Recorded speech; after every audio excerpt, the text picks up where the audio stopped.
President Biden facing a nightmare come Christmas time. Thanks to rising inflation and a supply crisis, gifts are going to cost you a fortune. And that's even if you're lucky enough to snag anything, thanks to massive delays rocking the supply chain. Store shelves are looking pretty empty as U.S. ports struggle to unload deliveries. And get this, major retailers are actually being forced to charter their own ships. And on top of all of that, Biden's massive spending plans are set to make things 100 times worse. He's set to address the supply crisis tomorrow, he says. And Jen Psaki was pressed on why the president isn't being more forceful with the unions to loosen work restrictions that would ease the flow of goods. We have taken steps at times, when warranted, to loosen restrictions, as you saw in reaction to some natural disasters we've had over the course of the year.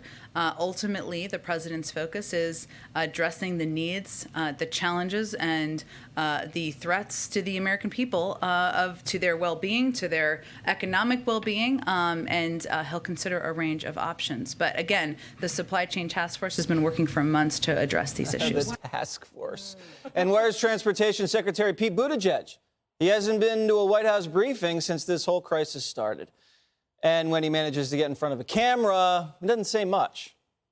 We do believe there's a role for the federal government to play to help smooth out some of these supply chain issues. It's largely a private sector system. We are funding, of course, as a department, a lot of work on the rails, on the roads, and supporting trucking, which is also a big issue. We've got some real challenges on the labor side with the turnover of truck drivers. That can make it harder to get goods to where they need to go. Some of this is a bigger picture, longer term issue that's going to take years and years to address. Years and years to address, Dana. Wow. Kind of a laid-back attitude from the administration. Is there, no urgency for anything? No. Why we just feel so much urgency? During the campaign for president, during the primary campaign, Joe Biden said about Mayor Pete that he's so inexperienced that while Joe Biden's been in Washington all this time, he's only been putting twinkly lights under a bridge. I mean, that was how insulting he was to him. And now you have somebody who was literally in charge of the ports and the airlines. And he's like, yeah, I'm hanging out with AOC at the dog park. Yesterday, he tweeted about Indigenous Peoples Day. And you think, again, I mentioned this yesterday about Kamala Harris, you are in these positions of power. You're in a position to do something or at least let people know we care, because nothing says return to normal like a shortage of toilet paper, which is what we're about to see. And we are getting into this crisis of confidence danger zone. When little Jesse Jr. can't get his Christmas presents, that's going to be bad. Oh, no. That will be bad, and he will not be happy about it. However, I think there's another thing here. It's beyond people not getting Christmas presents. Think of all the companies and the people who do seasonal holiday work, right, where they're helping ship things out and get things on the stores. All those companies that hire people for the holidays, there will be no need to do that. You're an elf. And what's the ripple effect? You're an elf at the mall. I know. You and I have so much fun doing that. Great. I know. Santa's always drunk. And we do it for free. Yeah, that is true. All right, Greg, was it 2 months ago, Joe Biden came out and said, our experts believe, this is a quote, that these bottlenecks and price spikes will reduce as our company continues to heal. That was 2 months ago. First, I got to point out that the best part about the story is that there's a backlog of toilet paper. The worst thing to have when there's no TP is a backlog. So, yeah, thank you. That's about the best joke he's told this season. Really? You haven't been here. If you combine, true. so what we're seeing right now is we're combining inflation with scarcity. This is a new thing. So we're finally getting the dystopia that the media said Trump was going to bring us, except it's old Joe who's bringing us Soylent Green and bringing us to the Thunderdome that Trump didn't. I think our political leaders, while you're not sensing the urgencies, don't mind these problems. They don't mind that you pay more for gas because you drive less, right? Yeah. And the fact that you have less money in the bank means you have to rely on them. So it becomes more of a government state. So there's no urgency. Their kids are going to get the gifts that your kids aren't going to get, because that's why they're in politics, to be exempt from the scarcity that we have to deal with. Remember, the politicians in power did nothing about crime because it didn't affect them, and they still haven't. They preached total lockdowns because they were exempt from the total lockdowns. We need to abandon the idea that these people in power actually give a damn about us. The only way you're going to get any urgency out of them is if they get scared. To Greg's point, yes, they're not going to be affected by the rise in prices, Dagan, but it's also a PR thing for them. They don't want to appear that anything is a crisis. Right. They want to appear that they have everything under control and this is just a smooth recovery. And that's not sitting well with the American people who are actually affected by this. Right. They're trying to remain calm. Instead, they come across as uncaring asses. Right. This is what happens when people in power act according to their ideology and don't act according to basic economic fundamentals.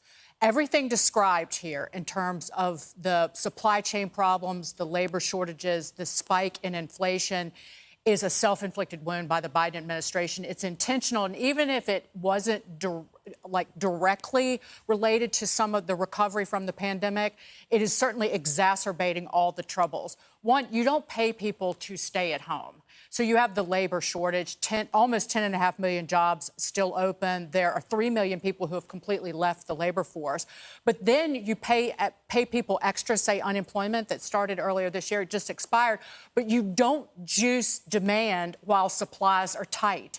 And this task force they're talking about, because that creates inflation, this task force is ludicrous because we've known since at least beginning of this year that the ships coming in were going to be a huge headache. That's when the big retailers started worrying about it.